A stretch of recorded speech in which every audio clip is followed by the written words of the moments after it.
ಶಿವಂದ ಬಂದಿದ್ದೀರಿ, ನಾವೆಲ್ಲ ಸೇರಿ ಹಾಸ್ಟೆಲ್ ಕಟ್ಟೋಣ ಅಂತ. ಆ್ಯಕ್ಚುಲಿ ಮೆಸೇಜಲ್ಲಿ ಓನ್ಲಿ ಫಾರ್ ಹಾಸ್ಟೆಲ್ ಅಂತ ಇದೆ. ನಿಜವಾಗ್ಲೂ ನಮ್ಮ ಈಶ್ವರ್ ಮಡಿವಾಳರಿಗೆ ಮತ್ತೆ ಅವರ ಸಹಪಾಠಿಗಳಿಗೆ ತುಂಬ ಸಂತೋಷ ಪಡಬೇಕು. ಯಾಕೆಂದರೆ ಒಳ್ಳೆ ಕೆಲಸ ಮಾಡ್ತಾ ಇದ್ದಾರೆ. ಆಮೇಲೆ ಈ ಮಠದ್ದು ಇದು ನಿಂತೋಗಿತ್ತು, ಇವಾಗ ನಾವಿಲ್ಲಿ ನಿಂತ್ಕೊಂಡಿದ್ದೀವಿ ಅಂದರೆ ರವಿಕುಮಾರ್ ಅವರು ಕಾರಣ. ಅವರು ಕೂಡ ನಾವು ಅಭಿನಂದನೆ ಹೇಳಬೇಕು. ಯಾರೇ ಕೆಲಸ ಮಾಡಿದ್ರು, ಯಾವಾಗಲೇ ಮಾಡಿದ್ರು ಈಗೋ ಅನ್ನೋದು ಬಿಡೋವರೆಗೂ ನಾವು ಮುಂದೆ ಬರೋಕ್ಕಾಗಲ್ಲ. ನಾನು ಇಷ್ಟೇ ಹೇಳೋದು, ಈಶ್ವರ್ ಮಡಿವಾಳ ಅವ್ರಿಗೆ ಎಚ್ಚರಿಕೆಯಿಂದ ಹೇಳ್ತೀನಿ, ಒಳ್ಳೆ ಸಮಾಜದ ಮುಖಂಡರುಗಳಿದ್ದಾರೆ, ಅವ್ರನ್ನ ಇಟ್ಕೊಳ್ಳಿ, ತೆಗಿಯಕ್ಕೆ ಹೋಗ್ಬೇಡಿ. ನಿಮ್ಮನ್ನ ಬೈದ್ರೂ ಅವ್ರನ್ನ ಇಗ್ನೋರ್ ಮಾಡಿ, ಆನೆ ಥರ ಬದುಕಿ ಬಾಳಿ. ಇಲ್ಲ ಅಂದರೆ ನಮ್ಮದು MCF ಮುಂದೆ ಹೋಗಲ್ಲ. ದಯವಿಟ್ಟು ಭಾಳ ಒಳ್ಳೆ ಜನ ಇದ್ದಾರೆ, ಒಳ್ಳೆಯವರು ಬಂದಿಲ್ಲ, ನಾನು ನೋಡಿದೆ, ನನಗೆ ಗೊತ್ತು, ಎಲ್ಲರೂ ಗೊತ್ತು. ಈ ಒಂದನ್ನು ಗಮನದಲ್ಲಿ ಇಟ್ಕೊಳ್ಳಿ. ನೀವು ಮಾಡ್ತಾ ಇರೋದು ಸೋಷಿಯಲ್ ವರ್ಕು. ಇಡೀ ಈಶ್ವರ್ ಮಡಿವಾಳು ಸಮಾಜದಲ್ಲಿ ಒಂದು ಹಿಸ್ಟ್ರಿ ಇರುತ್ತೆ. ತಾಳ್ಮೆ ಇಟ್ಕೊಳ್ಳಿ, ಯಾರನ್ನೂ ಕೈ ಬಿಡಬೇಡಿ, ಎಲ್ಲರನ್ನೂ ಇಟ್ಕೊಂಡು ಮುಂದೆ ಹೋಗಿ. ಆವಾಗ ಹಾಸ್ಟೆಲ್ ಅದಷ್ಟು ಕದೇ ಆಗುತ್ತೆ. ಆಮೇಲೆ ಈಗೇನು MP ಇದ್ದಾರೆ, MP ಅವ್ರಿಗೊಂದು 50 ಲಕ್ಷಕ್ಕೆ ಲೆಟರ್ ಕೊಡಿ, ಲೋಕಲ್ MLA ಒಂದು 50 ಲಕ್ಷಕ್ಕೆ ಲೆಟರ್ ಕೊಡಿ. ಆಮೇಲೆ ಇಂಥ ಸುವರ್ಣ ಕಾಲ ಮತ್ತೆ ನಿಮ್ಗೆ ಸಿಗಲ್ಲ. ಕಾರಣ ಏನು ಅಂದರೆ ಸಿದ್ದರಾಮಯ್ಯ ಇದ್ದಾರೆ, ಸಿದ್ದರಾಮಯ್ಯ ಜೊತೆಯಲ್ಲಿ ರವಿಕುಮಾರ್ ಅವರು ಇದ್ದಾರೆ. 10 ಕೋಟಿ ಕೊಡಿಸೋದೇನು ದೊಡ್ಡ ವಿಷಯ ಅಲ್ಲ ಅವ್ರಿಗೆ. 18ನೇ ತಾರೀಕು ಇವಾಗ ಬೆಳಗ್ಗೆ ನಾನು, ನಮ್ಮ ಸೆಕ್ರೆಟ್ರಿ ಪ್ರಕಾಶ್ ಅವರು, ನಂಜಪ್ಪ ಎಲ್ಲ ಮಾತಾಡಿದ್ವಿ. ರವಿಕುಮಾರ್ ಅವ್ರದ್ದು ಅಲ್ಲ ಈ ಫಂಕ್ಷನ್ನು, ಇಡೀ ರಾಜ್ಯದ ಮಡಿವಾಳರದು.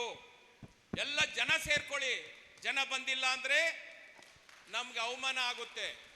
ಒಳ್ಳೆ ಜನ ಸೇರಿಸ್ಬೇಕು, ಯಾರು ತಪ್ಪು ತಿಳ್ಕೊಬೇಡಿ. ಆಮೇಲೆ ರವಿಕುಮಾರ್ ಅವರು ಅಷ್ಟೇ, ರಾಜ್ಯ ಅಧ್ಯಕ್ಷರ ಜೊತೆಲಿ ಇಟ್ಕೊಂಡು ಹೋಗಿ, ಬೇರೆ ಅವರು ಇವರು ಏನು ಬೇಕಾಗಿಲ್ಲ. ನಾನು ಹೇಳೋದು, ನಾನು ವಾಲಂಟಿಯರ್ಗೆ 1 ಕೋಟಿ ಕೊಡ್ತೀನಿ MCFಗೆ. ಅದರಲ್ಲಿ 50 ಲಕ್ಷ ಈಗ ಬಿಲ್ಡಿಂಗಿಗೆ ಕೊಡ್ತೀನಿ, 50 ಲಕ್ಷ FD ಮಾಡ್ತೀನಿ.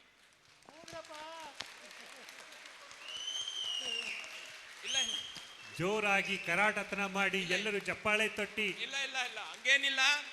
ನಾನು ನನ್ನ ಸಮಾಜಕ್ಕೆ ಯಾವಾಗಲೂ ನಾನು ದುಡ್ದಿರೋದ್ರಲ್ಲಿ ಇಷ್ಟು ಅಂತ ಪಾಲ್ ಕೊಡ್ತೀನಿ. ಕಾರಣ ಏನು ಅಂದರೆ ನಾವು 100% ಸತ್ತೋಗ್ತೀವಿ, ಒಂದು ದಿವಸ ಇಲ್ಲಿ ಇರಲ್ಲ. ಆದರೆ ನಾವು ಕೊಟ್ಟಿರೋದು ಅಲ್ಲಿ ಮಾತ್ರ ಇರುತ್ತೆ. ನಮ್ಮ ಬ್ಯಾಂಕ್ಗಳೆಲ್ಲ ನಾವು ಹೋದಾಗ ಅವೆಲ್ಲ ಝೀರೋ ಆಗಿಬಿಡುತ್ತೆ. ಆದರೆ ಇಂಥವನು ಯಾವನೋ ಇದನ್ನಪ್ಪ ಸಹಾಯ ಮಾಡಿದ್ದ ಅನ್ನೋದಿರುತ್ತೆ. ಈಗ 15 ಲಕ್ಷ ಕೊಟ್ಟಿದ್ದೀನಿ, ಇನ್ನು 3 ತಿಂಗಳಲ್ಲಿ 35 ಲಕ್ಷನೂ ಕೊಡ್ತೀನಿ. ದಯವಿಟ್ಟು ನೀವೆಲ್ಲರೂ ನೀವೇ ಕೊಡಬೇಕು ಅಂತ ಏನಿಲ್ಲ. ಯಾರ್ಯಾರು ಎಷ್ಟೆಷ್ಟಿದ್ರೆ ಕೊಡಿ, ಇರೋರ ಹತ್ರ ಕೊಡಿಸಿ. ಮೇಯ್ನಾಗಿ ನೀವು ಮಾಡಬೇಕಾಗಿರೋದು, ಈಗ ನಾನು ಒಬ್ಬ ರಾಜ್ಯಸಭೆ ಮೆಂಬರ್ ಹತ್ರನೂ ಮಾತಾಡಿದ್ದೀನಿ, ಅದು ಎಲ್ಲರಿಗೂ ಗೊತ್ತು.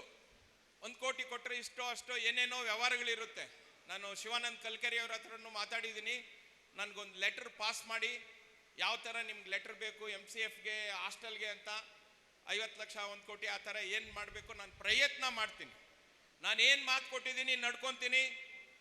ದಯವಿಟ್ಟು 18ನೇ ತಾರೀಕಿನ ವಿಷಯಕ್ಕೂ ಅಧ್ಯಕ್ಷರನ್ನ, ನಾನು ನಂಜಪ್ಪ ಅಂತ ಹೇಳಲ್ಲ, ರಾಜ್ಯಾಧ್ಯಕ್ಷರನ್ನ ಜೊತೆಯಲ್ಲಿ ಇಟ್ಕೊಂಡು ಹೋಗಿ ಅಂತ ರವಿಕುಮಾರ್ ಅವ್ರಿಗೆ ಹೇಳಿ, ನಾನು MCFಗೆ ಭಾಳ ಹಾಸ್ಟೆಲ್ ಅದು ಒಂದು ಒಳ್ಳೆ ವಿದ್ಯಾಮಂದಿರ. ನಮ್ಮ ಈಶ್ವರ್ ಮಡಿವಾಳು ಆನೆ ಥರ ಹೋಗ್ಬೇಕು. ನಾಯಿಗಳು 1000 ಬೊಗಳ್ತಾ ಇರ್ತದೆ, ನೀವು ಅದಕ್ಕೆ ಕಿವಿ ಕೊಡಬೇಡಿ. ದಯವಿಟ್ಟು ಈಶ್ವರ್ ಮಡಿವಾಳರೇ, ನಾನು ಹೇಳಿದ್ದನ್ನ ಎಚ್ಚರಿಕೆಯಿಂದ ಈ ಕಿವಿನಲ್ಲಿ ಕೇಳಿ, ಈ ಕಿವಿನಲ್ಲಿ ಬಿಟ್ಟು ಮುಂದೆ ಸಾಗಿ, ನಿಮ್ಗೆ ಒಳ್ಳೇದಾಗುತ್ತೆ. ಅದು ವಿದ್ಯಾಮಂದಿರ ತುಂಬ ಚೆನ್ನಾಗಾಗುತ್ತೆ. ಮಡಿವಾಳರದ್ದು ಈಗ 5 ಸ್ಟಾರ್ ಅಂತಾರೆ, ಬರೀ ನಾವು ನೋಡಿರೋದು ಬೋರ್ಡಲ್ಲಿ. ಆದಮೇಲೆ ತಾನೇ 5 ಸ್ಟಾರ 3 ಸ್ಟಾರ 2 ಸ್ಟಾರ ಅಂತ. ಯಾರೇ ನಿಮಗೆ ಕಾಮೆಂಟ್ ಮಾಡಿದ್ರು ಸಂತೋಷ ಪಡಿ. ನೀವೇನು ಮಡಿವಾಳರದ್ದು 5 ಸ್ಟಾರ್ ಹಾಸ್ಟೆಲ್ ಕಟ್ತಾ ಇದ್ದೀರಿ ಅಂದರೆ ಸಂತೋಷ ಪಡಿ ಅಷ್ಟೇ. ಆದಮೇಲೆ ತಾನೇ ನಿಮಗೆ ಎಲ್ಲರಿಗೂ ಗೊತ್ತಾಗೋದು 5 ಸ್ಟಾರ 3 ಸ್ಟಾರ 2 ಸ್ಟಾರ ಅಂತ. ಅಷ್ಟು ಸುಲಭ ಇಲ್ಲ ಎಲ್ಲ ಕೆಲಸಗಳು ಮಾಡೋದು, ನಡೆಸೋದು. ಈಗ ಒಳ್ಳೆ ಕೆಲಸಗಳು ನಡೀತಾ ಇದೆ, ಒಳ್ಳೇದಾಗಲಿ. ನಾವು ಅದರ ಜೊತೆ ಇದ್ದೀವಿ. ನಾನು 2 ಮಾತನ್ನು ಮುಗಿಸ್ತಾ ಇದ್ದೀನಿ. ಜೈ ಹಿಂದ್, ಜೈ ಕರ್ನಾಟಕ.